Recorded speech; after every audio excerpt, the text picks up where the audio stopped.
இந்த வீடியோவை உங்களுக்கு வழங்குவோர் மாலை முரசு செய்திகள் தொலைக்காட்சியின் படிப்போம் ஜெயிப்போம் உயர்கல்வியை தேர்ந்தெடுப்பதில் உள்ள சந்தேகங்களை தீர்க்கும் நிகழ்ச்சி தினமும் மாலை 5 மணிக்கு. வணக்கம். மாலை முரசு செய்திகள் தொலைக்காட்சியில் 50 முக்கிய செய்திகளை விரைவாகவும் துல்லியமாகவும் அரை மணியில் பார்க்கலாம்.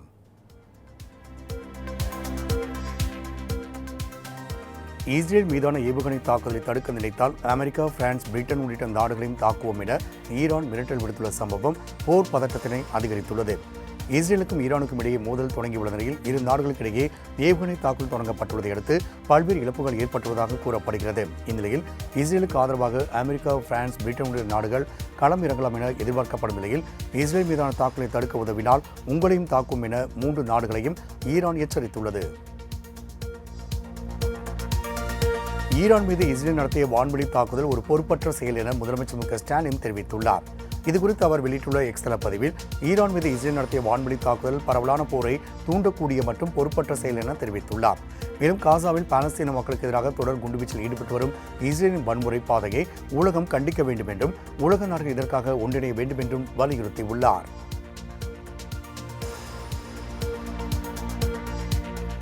அகமதாபாத் விமான விபத்தில் 270 பேர் உயிரிழந்ததாக மத்திய விமான போக்குவரத்து துறை அமைச்சர் ராம்மோகன் நாயுடு அதிகாரப்பூர்வமாக அறிவித்துள்ளார். டெல்லியில் செய்தியாளர்களை சந்தித்து பேசிய அவர், அகமதாபாத் விமான நிலையத்திலிருந்து புறப்பட்டு 2 கிலோமீட்டர் தூரத்தில் விமானம் விபத்துக்குள்ளானதாகவும் 650 அடி உயரத்திலிருந்து கீழே விழுந்து நொறுங்கியதாகவும் தெரிவித்தார். கருப்பு பெட்டியில் உள்ள தகவலை மீட்பதற்கான முயற்சி நடைபெற்று வருவதாக குறிப்பிட்ட அவர், விமான விபத்து தொடர்பாக மத்திய மாநில அரசு அதிகாரிகள் அடங்கிய உயர்மட்ட குழு விசாரணை நாளை தொடங்க உள்ள நிலையில் அறிக்கை தாக்கல் செய்ய 3 மாதங்கள் கால அவகாசம் கொடுக்கப்பட்டுள்ளதாகவும் தெரிவித்தார்.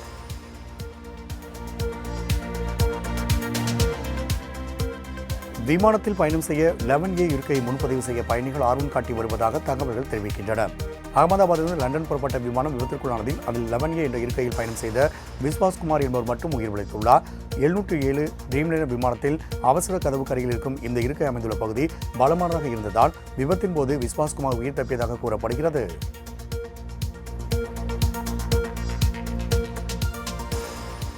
பிரதமரின் பெயரில் செயல்படுத்தப்படும் திட்டங்களுக்கு எல்லாம் மத்திய அரசை காட்டிலும் அதிகமாக படியளப்பது மாநில அரசுதான் என முதலமைச்சர் மு க ஸ்டாலின் தெரிவித்துள்ளார். இதுகுறித்து அவர் வெளியிட்டுள்ள எக்ஸ் தள பதிவில், பிரதமரின் வீடு வழங்கும் திட்டம், மீன்வள திட்டம், உயிர்நீர் என பிரதமரின் பெயரையும் முகத்தையும் தாங்கிச் செல்லும் திட்டங்களுக்கு எல்லாம் மாநில அரசு படியளப்பதாக தெரிவித்துள்ளார். மேலும் சேலம் அரசு விழாவில் பேசியது போல், படையப்பா காமெடி மாப்பிள்ளை அவர்தான், ஆனால் அவர் போட்டிருக்கும் சட்டை என்னுடையது என பேச வேண்டிய சூழலுக்கு தள்ளப்பட்டுள்ளதாகவும், இனியாவது கண்ணாடி வீட்டிலிருந்து கொண்டு கல்லறியும் பழக்கத்தை பாஜக அரசு மாற்றிக்கொள்ள வேண்டும் என்றும் குறிப்பிட்டுள்ளார்.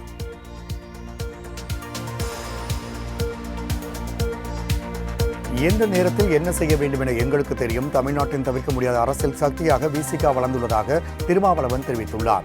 திருச்சியில் விடுதலை சிறுத்தைகள் கட்சியின் சார்பில் மதச்சார்பின்மை காப்போம் என்ற தலைப்பில் பேரணி நடைபெற்றது. தொடர்ந்து மேடையில் பேசிய திருமாவளவன், திருச்சியில் இந்த பேரணி நடத்துவதற்கு ஆளும் கட்சி கூட்டணி இருந்தும் மேலிடத்திலிருந்து அனுமதி வரவில்லை என கூறுகின்றனர். தமிழகத்தில் விடுதலை சிறுத்தைகள் கட்சி கொடிக்கம்பங்களை போலீசார் அகற்றினர். பல்வேறு நெருக்கடிகளை தாங்கிக் கொண்டு களத்தில் நிற்கிறோம் என கூறினார். பாஜகவின் செயல் திட்டத்தை நடைமுறைப்படுத்த பலர் பல வேஷம் போடுகின்றனர். சில பேர் சினிமா புகழோடும் ஹீரோ என்ற வேஷத்தோடும் வந்துள்ளதாக சாடினார்.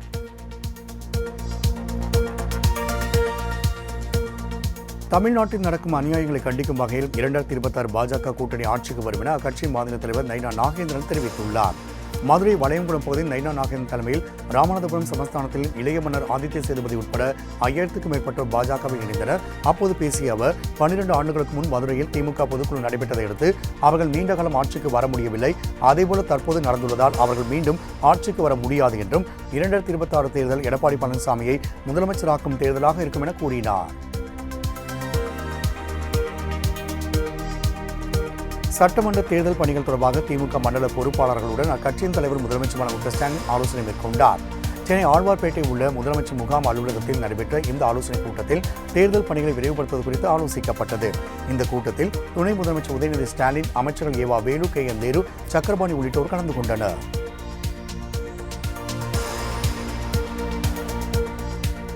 மதுரை வி. சத்திரப்பட்டி காவல் நிலையத்திற்குள் புகுந்து ரவுடி கும்பல் தாக்குதல் நடத்தியதை கண்டித்து அதிமுகவினர் தர்ணா போராட்டத்தில் ஈடுபட்ட நிலையில் முன்னாள் அமைச்சர் RB உதயகுமாரை போலீசார் கைது செய்தனர். வி. சத்திரப்பட்டி காவல் நிலையத்தில் தகராறில் ஈடுபட்ட ரவுடிகள் 2 தலைமை காவலர் பால்பாண்டியன் முறை தாக்கிவிட்டு தப்பிச் சென்றனர். இதுகுறித்து அதிமுக முன்னாள் அமைச்சர் RB உதயகுமார் கேட்டறிய நேரில் சென்றபோது அவர் முத்துராமலிங்கபுரத்தில் தடுத்து நிறுத்தப்பட்ட நிலையில் 50க்கும் மேற்பட்டோர் தர்ணா போராட்டத்தில் ஈடுபட்டனர். இதையடுத்து போராட்டத்தில் இறங்கிய உதயகுமார் உள்ளிட்டோர் கைது செய்யப்பட்டனர்.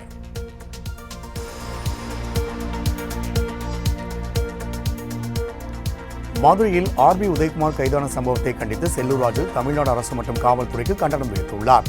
இதுகுறித்து செய்தியாளர் சந்தித்து பேசிய அவர், ஆர்பி உதயகுமாரை கைது செய்த காவல்துறை நடவடிக்கை தவறு என்றும், ஊர்வாயை மூடலாம், உழைவாயை மூட முடியாது என்று நாடா இல்லை காடா என்றும் சரமாரி கேள்வி எழுப்பினார்.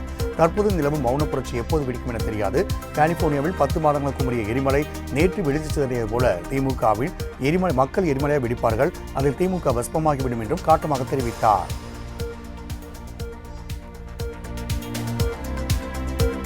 காவல் நிலையத்தை காக்க முடியாத பொம்மை முதலமைச்சர் தமிழ்நாட்டு மக்களை எப்படி காப்பார் என அதிமுக பொதுச் செயலர் எடப்பாடி பழனிசாமி கேள்வி எழுப்பியுள்ளார். இதுகுறித்து அவர் வெளியிட்டுள்ள அறிக்கையில், மதுரை மாவட்டம் சத்திரப்பட்டி காவல் நிலையத்தில் புகுந்த மர்ம நபர்கள் காவல் நிலையத்தை சூறையாடி சென்றதாகவும், காவல் நிலையத்தை பார்வையிடச் சென்ற சட்டமன்ற எதிர்க்கட்சி துணைத் தலைவர் கைது செய்யப்பட்டுள்ளது கடும் கண்டனத்திற்குரியது என்றும் தெரிவித்துள்ளார். மேலும் ஸ்டாலின் ஆட்சியில் மக்களுக்கு பாதுகாப்பு இல்லை என்றும், மக்களை காக்க வேண்டிய காவல்துறைக்கே பாதுகாப்பு இல்லை என்றும் விமர்சித்த அவர், தாக்குதல் ஈடுபட்ட நபர்கள் மீது உரிய நடவடிக்கை எடுக்கவும் வலியுறுத்தியுள்ளார்.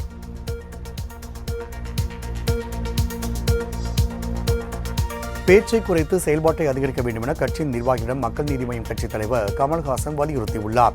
சென்னை ஆழ்வார்பேட்டையில் உள்ள மக்கள் நீதி மய்யம் கட்சியின் தலைமை அலுவலகத்தில் அக்கட்சியின் தலைவர் கமல்ஹாசன் கட்சியின் நிர்வாகிகளை சந்தித்து கலந்துரையாடினார். தொடர்ந்து ஜூலை 25ஆம் தேதி கமல்ஹாசன் மாநில உறுப்பினராக பதவியேற்பதை அடுத்து கட்சி சார்பில் பிரம்மாண்ட மாநாடு, சுற்றுப்பயணம், 2026 சட்டமன்ற தேர்தல் என தேர்தல் பணிகளில் அதிக கவனம் செலுத்தி வருகின்றார். இந்நிலையில் நிர்வாகிகளிடம் பேச்சை குறைத்து செயல்பாட்டை அதிகரிக்க வேண்டும் என கமல்ஹாசன் வலியுறுத்தியுள்ளார். தமிழ்நாட்டில் யார் அந்த சார் என கேள்வி கேட்கும் அதிமுகவினர் கொடநாடு கொலை வழக்கில் சம்பந்தப்பட்டவர் சார் பற்றி சொல்ல முடியுமா என நாம் தமிழ் கட்சி ஒருங்கிணைப்பாளர் சீமான் கேள்வி எழுப்பியுள்ளார். தூத்துக்குடி விமான நிலையத்தில் செய்தியாளர் சந்தித்து பேசிய அவர், தமிழகத்தில் கல்லிறக்க கோரி நடத்தப்போகும் போராட்டத்திற்கு காவல்துறை அனுமதி அளிக்கவில்லை என்றாலும் தடை அதை உடை என்பது போல போராட்டம் தொடரும் என தெரிவித்தார். பணங்கேறும்போது வெறும் கையோடு இருக்க மாட்டேன், பானை அறிவாளோடு இருப்பேன் என கூறிய அவர், கல் என்பது மது அல்ல, உணவின் ஒரு பகுதிதான் என தெரிவித்தார்.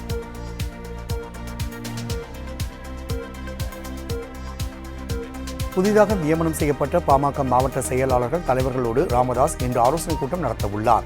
பாமக நிறுவனர் ராமதாசுக்கும் அவரது மகன் அன்புமணிக்கும் இடையே கருத்து மோதல் நீடித்து வரும் நிலையில் பல்வேறு மாவட்ட செயலாளர்கள் தலைவர்களை நீக்கிவிட்டு புதிய நிர்வாகிகளை அக்கட்சி நிறுவனர் ராமதாஸ் நியமித்து வருகிறார். இந்நிலையில் தைலாபுரம் தோட்டத்தில் புதிதாக நியமிக்கப்பட்ட பொறுப்பாளர்களுடன் ராமதாஸ் இன்று ஆலோசனைக் கூட்டம் நடத்தவுள்ளார். இதற்காக நிர்வாகிகள் தைலாபுரம் தோட்டத்திற்கு படையெடுத்து வருகின்றனர்.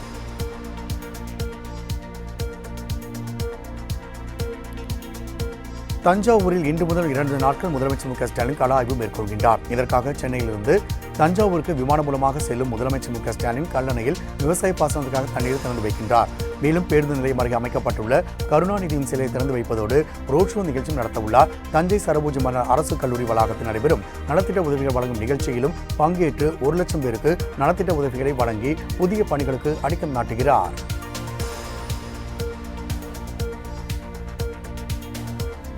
ஆர்டிஇ சேர்க்கைக்கான இணையதளத்தை திறக்காமல் காலதாமதம் செய்து ஏற்றுக்கொள்ளத்தக்கதல்ல என அதிமுக பொதுச் செயலர் எடப்பாடி பழனிசாமி கண்டனம் தெரிவித்துள்ளார்.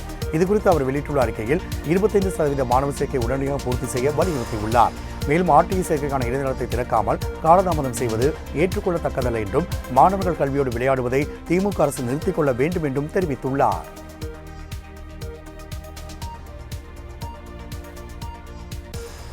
பாமக நிர்வாகி சுட்டு கொலை செய்யப்பட்டிருக்கும் சம்பவத்தில் துப்பாக்கி கலாச்சாரத்தை கட்டுப்படுத்த முடியாத திமுக அரசு பதவி விலக வேண்டும் என அன்புமணி ராமதாஸ் வலியுறுத்தியுள்ளார்.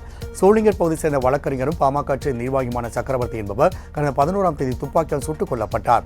இச்சம்பவத்திற்கு பாமக தலைவர் அன்புமணி கண்டனம் தெரிவித்துள்ளார். அதில் வழக்கறிஞராகவும் இருக்கும் ஒருவருக்கே பாதுகாப்பற்ற நிலைதான் தமிழகத்தில் நிலவுகிறது என்பது வெட்கக்கேடானது என குற்றம் சாட்டியுள்ளார்.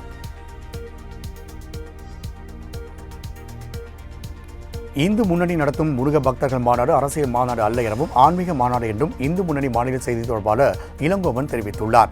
இதுகுறித்து சென்னை கோயம்பேட்டில் செய்தியாளர்களை சந்தித்து பேசிய அவர், தமிழகத்தில் ஆன்மீக தேசிய எண்ணம் மக்கள் மத்தியில் வர வேண்டும் எனவும், இந்துக்களை ஒருங்கிணைக்க வேண்டும் என்பதே மாநாட்டின் நோக்கம் என்றும், மாநாட்டில் கலந்து கொள்ள எதிர்க்கட்சி ஆளுங்கட்சி என வேறுபாடு இல்லாமல் அனைவருக்கும் அழைப்பு விடுத்துள்ளதாகவும் தெரிவித்தார். மேலும் பல்வேறு தடைகளை உடைத்து மாநாடு நடத்தப்படுவதாகவும், மாநாட்டில் கலந்து கொள்ள தாவேகா தலைவர் விஜய்க்கு அழைப்பு விடுக்கப்பட்டுள்ளதாகவும், முதலமைச்சருக்கு அழைப்பு விடுக்க அனுமதி கேட்ட நிலையில் இதுவரை அனுமதி வழங்கப்படவில்லை எனவும் தெரிவித்தார்.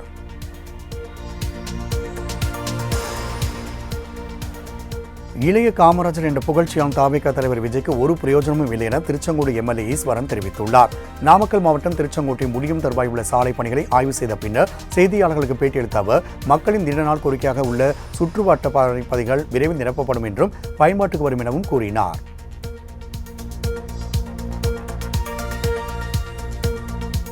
தமிழக பாஜக ஓபிசி மாநில செயலாளர் KR வெங்கடேஷ் கட்சியின் அடிப்படை உறுப்பினர் பதவியிலிருந்து நீக்கப்படுவதாக அறிவிக்கப்பட்டுள்ளது.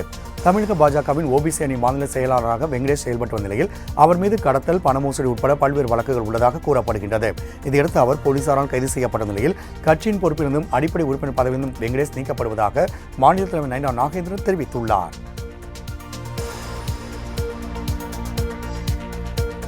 நீட் தேர்வுக்கான முடிவுகள் வெளியான நிலையில் ராஜஸ்தானை சேர்ந்த மகேஷ்குமார் என்ற மாணவர் முதலிடத்தை பிடித்துள்ளார்.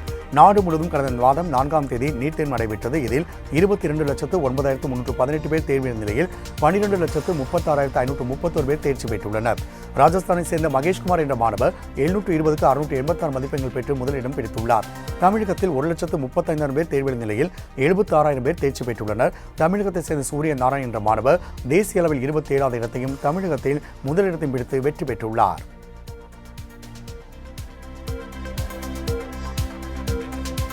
தமிழ்நாடு முழுவதும் இன்று அரசு பணியாளர் தேர்வாணையத்தால் நடத்தப்படும் குரூப் 1, குரூப் 1A பணிகளுக்கான தேர்வு நடைபெறவுள்ள நிலையில் இதற்கான ஏற்பாடுகள் நடைபெற்று வருகின்றன. TNPSC சார்பில் உதவி ஆட்சியர், DSP, வணிக வரி உதவி ஆணையர், ஊரக வளர்ச்சி உதவி இயக்குநர் உட்பட குரூப் 1 பணியிடங்களில் 70 காலி இடங்களுக்கும் குரூப் 1A, குரூப் 1B மற்றும் பதவிகளுக்காக மொத்தம் 2,49,896 பேர் விண்ணப்பித்துள்ளனர். இதைத் தொடர்ந்து குரூப் 1 மற்றும் குரூப் 1A முதல்நிலை போட்டித் தேர்வுகள் இன்று தமிழகத்தின் 38 மாவட்டங்கள் மற்றும் 6 தாலுகாக்கள் என மொத்தம் 44 இடங்கள் நடைபெற உள்ளது.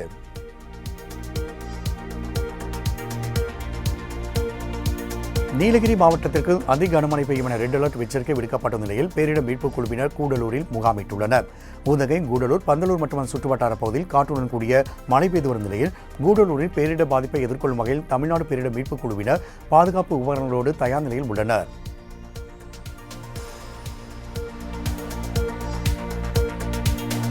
நீலகிரி மாவட்டத்தில் காலை முதலே காற்றுடன் கூடிய சாரல் மழை பெய்ததால் பொதுமக்கள் இயல்பு வாழ்க்கை பாதிப்படைந்துள்ளது.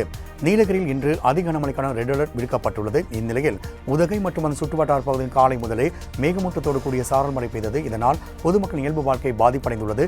மேலும் கடும் மேகமூட்டம் நிலவி வருவதால் வாகன ஓட்டிகள் முகப்பு விளக்குகள் எரியவிட்டவாறு செல்கின்றனர்.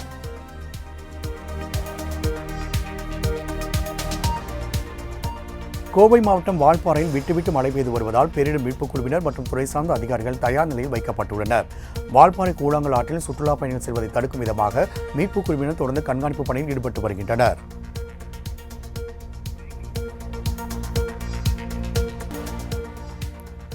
பிரதமர் மோடி இன்று முதல் 19ஆம் தேதி வரை 3 நாடுகளுக்கு 5 நாள் அரசுமுறை பயணம் மேற்கொள்ள உள்ளார் என்று வெளியுறவுத்துறை அமைச்சகம் அறிவித்துள்ளது.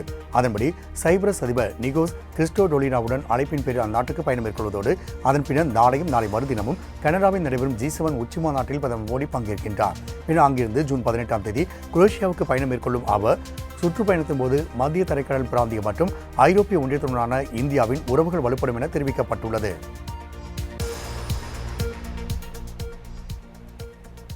கர்நாடகத்தில் வரும் 16ஆம் தேதி முதல் பைக் டாக்ஸிகள் ஓடாது என அறிவிக்கப்பட்டுள்ளது. கர்நாடகத்தில் பைக் டாக்ஸி சேவைக்கு போக்குவரத்து தடை விதித்துள்ளது. இவ்வழக்கு உயர்நீதிமன்ற பொறுப்பு தலைமை நீதிபதி காமேஸ்வரராவ், CM ஜோஷி ஆகியோர் அடங்கிய அமர்வு முன்னில் விசாரணைக்கு வந்தபோது அரசு மற்றும் மனுதாரர்கள் வாதங்களை கேட்ட நீதிபதிகள் இதுகுறித்து மத்திய மாநில அரசுகளுக்கு விளக்கம் கேட்டு நோட்டீஸ் அனுப்பும்படி உத்தரவிட்டதோடு போக்குவரத்து துறையின் உத்தரவுக்கு தடை விதிக்க மறுத்துவிட்டது.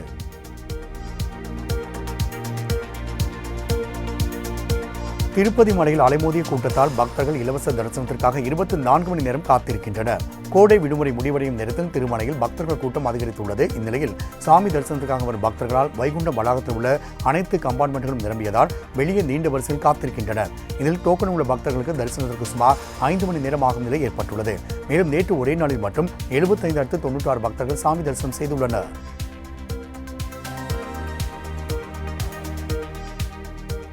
சேலம் மாவட்டம் மேட்டூர் அணைந்து காவிரி ஆற்றில் திறந்துவிடப்பட்ட நீர் திருச்சி முக்கொம்பு அணைக்கு வந்தடைந்துள்ளதால் விவசாயிகள் மகிழ்ச்சி அடைந்துள்ளனர். கடந்த 12ஆம் தேதி முதலமைச்சர் மு க ஸ்டாலின் மேட்டூர் அணையிலிருந்து நீரை திறந்து வைத்தார். இந்நிலையில் நீரானது முக்கொம்பு அணைக்கு வந்தடைந்துள்ளது. இதையடுத்து அதனை வரவேற்கும் விதமாக விவசாயிகள் தாரை தப்பட்டை முழக்கத்தோடு காவிரி தாய்க்கு மலர் தூவி நெல்களை வீசி வழிபட்டு வணங்கினர். கிருஷ்ணகிரி மாவட்டம் தென்பெண்ணை ஆற்றில் துர்நாற்றத்தோடு குவியலாக ரசாயன நுரைகள் செல்கின்றன. கிழவரப்பள்ளி நீர்த்தேக்க அணைக்கு கர்நாடக நீர்பிடிப்பு பகுதியில் பெய்து வரும் கனமழை காரணமாக நீர்வரத்து அதிகரித்து முழுவதுமாக தென்பெண்ணை ஆற்றில் வெளியேற்றப்பட்டு வருகிறது. நேற்று தென்பெண்ணை ஆற்றில் நுரை அதிகப்படியாக காற்றிய நிலையில் இன்றும் துர்நாற்றம் வீசி அதிகப்படியான நுரை ஆற்றில் பொங்கி குவியலாக வெளியேறி வருகிறது. ஆற்று நீரில் அதிகப்படியான ரசாயன கழிவுகள் கலக்கப்பட்டிருக்கும் சம்பவத்தால் விவசாயிகள் கவலை அடைந்துள்ளனர்.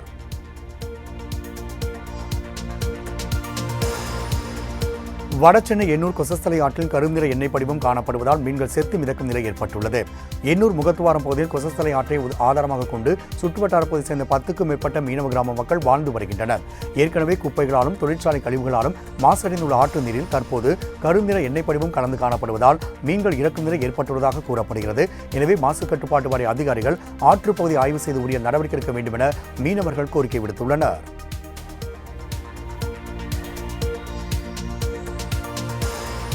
நாகை மருத்துவக் கல்லூரிக்கு செய்தி சேகரிக்கச் சென்ற செய்தியாளர்கள் மீது தாக்குதல் நடத்திய போலீசார் மீது நடவடிக்கை எடுக்க வேண்டும் என கோரிக்கை எழுந்துள்ளது. கருமம்புலம் பகுதியை சேர்ந்த இளம்பெண் வெண்ணிலா தூக்கில் சடலமாக தொங்கிய நிலையில் வரதட்சணை கொடுமையால் கணவர் வீட்டால் கொலை செய்து விட்டதாக பெண் வீட்டார் குற்றம் சாட்டினர். இந்நிலையில் முறையான விசாரணை மேற்கொள்ளவில்லை என கூறி வெண்ணிலாவின் சடலத்தை ஏற்றி சென்ற அமரர் ஊர்தியை வழிமறித்து போராட்டத்தில் ஈடுபட்டனர். அப்போது செய்தியாளர்கள் செய்தி சேகரிக்க முயன்றபோது செய்தி எடுக்கக்கூடாது என கூறி காவலர்கள் தாக்குதல் நடத்தினர்.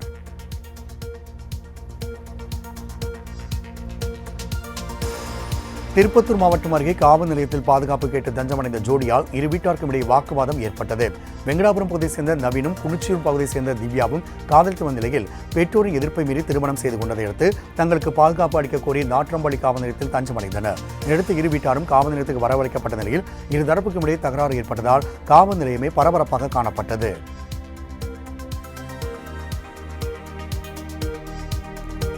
கோவை மாவட்டம் மேட்டுப்பாளையம் அருகே லாரி ஓட்டுநரை பீர் பாட்டிலால் தாக்கிய சிசிடிவி காட்சி வெளியாகி பரபரப்பை ஏற்படுத்தியுள்ளது. கூடுதுறை மலைப்பகுதியை சேர்ந்த மூர்த்தி என்பவர் உதகை சாலை மைதானம் அருகே உள்ள மதுபான கடையில் மது அருந்திவிட்டு வெளியே வந்தார். அப்போது அங்கு நின்றிருந்த 2 பேரிடம் வாக்குவாதம் ஏற்பட்ட நிலையில் அவர்கள் மூர்த்தியை பீர் பாட்டிலால் தாக்கிவிட்டு தப்பிச் சென்றனர். இதுகுறித்து போலீசார் விசாரித்து இருவரையும் கைது செய்து சிறையில் அடைத்தனர்.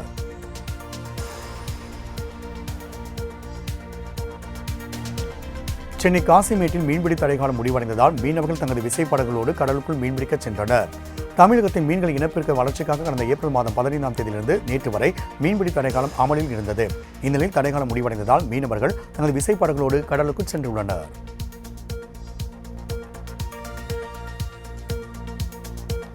கன்னியாகுமரி அருகே கடலில் இயற்கை எரிவாயு பிரித்தெடுக்கும் திட்டத்திற்கு எதிர்ப்பு தெரிவித்து நாட்டுப்படகு மீனவர்கள் ஒருநாள் வெளிநிறுத்த போராட்டத்தில் ஈடுபட்டனர். இதையொட்டி ஆரோக்கியபுரம் கடற்கரை முற்றுகையிட்ட மீனவர்கள் படகில் கருப்பு கொடி கட்டி எரிவாயு பிரித்தெடுக்கும் திட்டத்திற்கு எதிரான வாசகங்கள் அடங்கிய பதாகைகள் கையில் ஏந்தி அரசுக்கு எதிராக முழக்கங்களை எழுப்பினர்.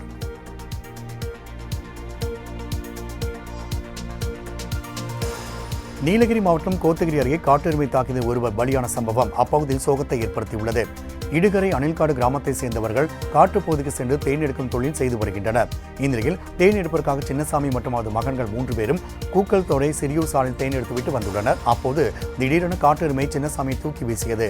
இதில் பலத்த காயமடைந்தவர் மருத்துவமனை செல்லும் வழியிலே உயிரிழந்துள்ளார்.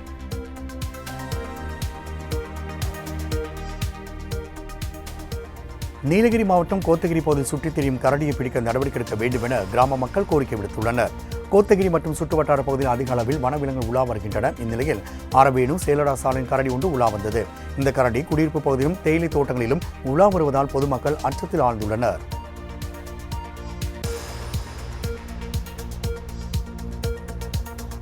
கிருஷ்ணகிரி அருகே அரசு மருத்துவமனைக்கு காலதாமதமாக வரும் மருத்துவர் மீது நடவடிக்கை எடுக்குமாறு பொதுமக்கள் கோரிக்கை விடுத்துள்ளனர்.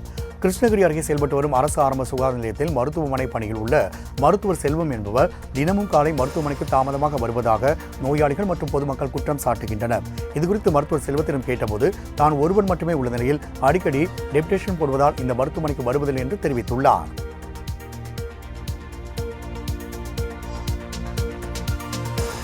காஞ்சிபுரம் அருகே நெல் கொள்முதல் செய்யாமல் அதிகாரிகள் தங்களை தொடர்ந்து அலைக்கழித்து வருவதாகவும் விவசாயிகள் வேதனை தெரிவித்துள்ளனர். காஞ்சிபுரம் மாவட்டம் வளையக்கரணை பகுதியில் நெல்களை கொள்முதல் செய்வதற்காக குவித்து வைத்துள்ள நிலையில் கடந்த 2 மாதங்களுக்கு மேலாக நெல் கொள்முதல் முறையாக செய்யாததால் விவசாயிகள் கடும் மனவேதனைக்கு ஆளாகியுள்ளனர். இதுகுறித்து அதிகாரிடம் புகார் தெரிவித்தும் அதிகாரிகள் எவ்வித நடவடிக்கையும் எடுக்காமல் தொடர்ந்து தங்களை அலைக்கழித்து வருவதாகவும் விவசாயிகள் குமுறுகின்றனர்.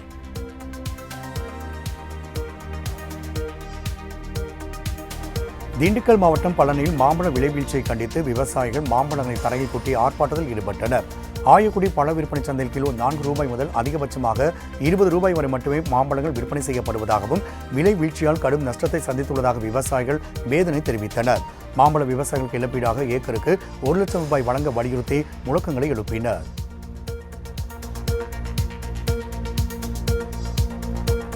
ராஜபாளையம் அருகே 1 லட்சம் ரூபாய் மதிப்பிலான தென்னை, வாழை, மாமரங்களை சேதப்படுத்திய காட்டு யானையால் விவசாயிகள் கவலை அடைந்துள்ளனர். விருதுநகர் மாவட்டம் ராஜபாளையம் பகுதியில் உள்ள 100க்கும் மேற்பட்ட ஏக்கர் பரப்பளவில் தென்னை, மா மற்றும் வாழை விவசாயம் செய்து வருகின்றனர். இவரது விளைநிலத்தில் கடந்த சில நாட்களாக காட்டு யானைகள் அங்கிருந்த 50 தென்னை, 50 வாழை மற்றும் 10க்கும் மேற்பட்ட மாமரங்களை உடைத்து சேதப்படுத்தியுள்ளனர். இதனால் தங்களுக்கு 1 லட்சம் ரூபாய் வரை நஷ்டம் ஏற்பட்டுள்ளதாக விவசாயிகள் வேதனை தெரிவித்தனர்.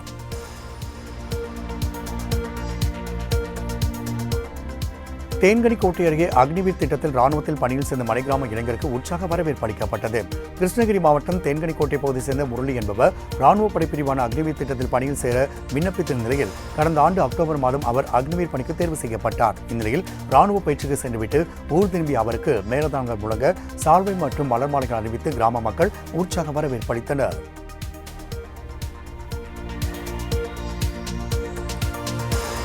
ஏற்காட்டை சூழ்ந்த கடும் பனிமூட்டத்தால் சுற்றுலா பயணிகள் மகிழ்ச்சி அடைந்துள்ளனர். சேலம் மாவட்டம் ஏற்காட்டில் கடந்த சில நாட்களாக பகல் நேரத்தில் வெயிலின் தாக்கம் அதிகமாக காணப்பட்ட நிலையில் ஏற்காடு மற்றும் சுற்றுவட்டார பகுதி முழுவதும் சுமார் 5 அடி தொலைவில் இருப்பது கூட தெரியாத அளவுக்கு பனிமூட்டம் சூழ்ந்துள்ளது. விடுமுறை தினத்தை ஒட்டி ஏற்காட்டிற்கு அதிக அளவிலான சுற்றுலா பயணிகள் வரத் தொடங்கிய நிலையில் பனிமூட்டத்தை கண்டு அவர்கள் பனிமூட்டத்திற்கு இடையும் நின்று புகைப்படங்கள் எடுத்தும் மகிழ்ந்துள்ளனர்.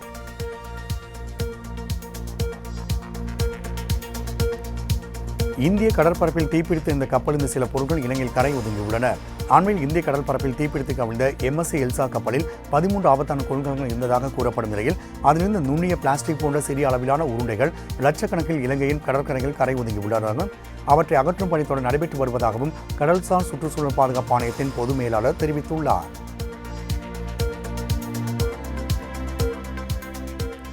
உலக டெஸ்ட் சாம்பியன்ஷிப் இறுதிப் போட்டியில் ஆஸ்திரேலியாவை வீழ்த்தி தென்னாப்பிரிக்கா வெற்றி பெற்று சாதனை படைத்துள்ளது. லண்டன் லார்ட்ஸ் மைதானத்தில் நடைபெற்ற உலக டெஸ்ட் சாம்பியன்ஷிப் இறுதிப் போட்டியில் ஆஸ்திரேலியாவை எதிர்கொண்ட தென்னாப்பிரிக்கா 282 ரன்கள் எடுத்தால் வெற்றி என்ற இலக்கை நோக்கி விளையாடி 6 விக்கெட் வித்தியாசத்தில் அபார வெற்றி பெற்றது. இந்த வெற்றியின் மூலம் 27 ஆண்டுகளுக்கு பிறகு ICC போட்டியில் கோப்பை வென்று தென்னாப்பிரிக்கா அணி சாதனை படைத்துள்ளது.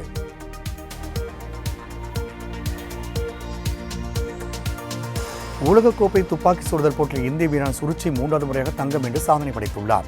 ஜெர்மனி முனிச் நகரில் 3வது உலகக்கோப்பை துப்பாக்கி சுடுதல் போட்டி நடைபெற்று வருகிறது. இதில் 78 நாடுகளை சேர்ந்த 695 வீர வீராங்கனைகள் பங்கேற்றுள்ள நிலையில் இந்தியா சார்பாக 36 வீர வீராங்கனைகள் போட்டிகளில் சிறப்பாக பங்கேற்று வருகின்றனர். இப்போட்டியில் பெண்களுக்கான 10 மீட்டர் ஏர் பிஸ்டல் பிரிவில் இந்திய வீராங்கனை சுருச்சி இந்தர் சிங் தங்கப்பதக்கத்தை 3வது முறையாக கைப்பற்றி இந்தியாவிற்கு பெருமை படுத்தி சேர்த்துள்ளார்.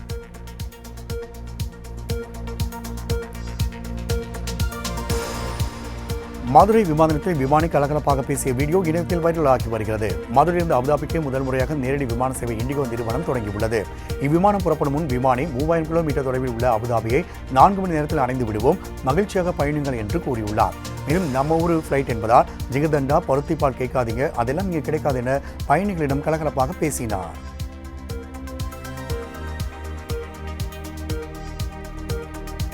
சென்னை சத்யபாமா பல்கலைக்கழகத்தின் பட்டமளிப்பு விழாவில் திரைப்பட இயக்குநர் அட்லிக்கு கௌரவ டாக்டர் பட்டம் வழங்கப்பட்டது. செம்மஞ்சேரி உள்ள சத்யபாமா அறிவியல் மற்றும் தொழில்நுட்ப நிகர்நிலை பல்கலைக்கழகத்திற்கு 34வது பட்டமளிப்பு விழா நடைபெற்றது. இந்த பட்டமளிப்பு விழாவில் திரைப்பட இயக்குநர் அட்லிக்கு கௌரவ டாக்டர் பட்டம் வழங்கப்பட்டது. இப்பட்டத்தை பல்கலைக்கழக வேந்தர் மரியஜினா ஜான்சன் வழங்கி கௌரவித்தார். மேலும் நிகழ்ச்சியில் 5031 மாணவர்களுக்கு பட்டம் வழங்கப்பட்டது.